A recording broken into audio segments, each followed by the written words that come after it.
part, I'm going to show you how to make a vertical clove hitch like this to end your working cords with a dowel at the bottom of your wall hanging.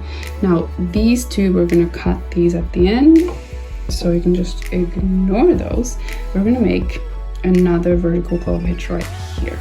I'm going to take two more cords. So these are our the hanging cords on our wall hanging. We'll bring them to the front, to the back, like this.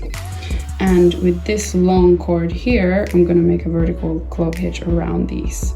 So first, what I'm gonna do is I'm gonna bring the working cord to the front and through this loop here, take it back to the back and back to the front like this. So now it goes around my cords once. I'm gonna bring the cords close to the previous two cords and tighten the clove hitch close to the other one like that.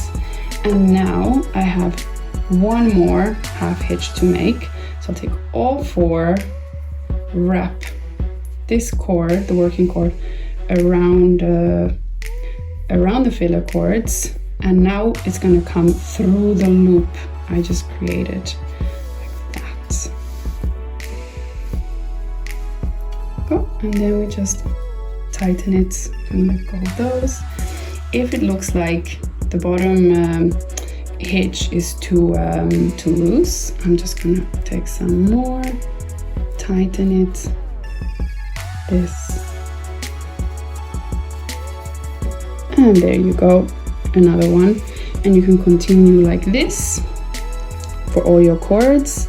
Now when you're tightening them, you know, they might be a bit looser like this hanging, but what's nice about this is later on we can put the same tension to all of them by pulling here and then by pulling the same cord at the back of your work until you're happy with the tension of your cords.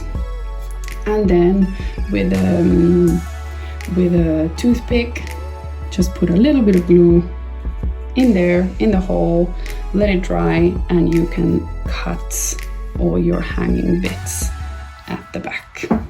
And it'll look really nice.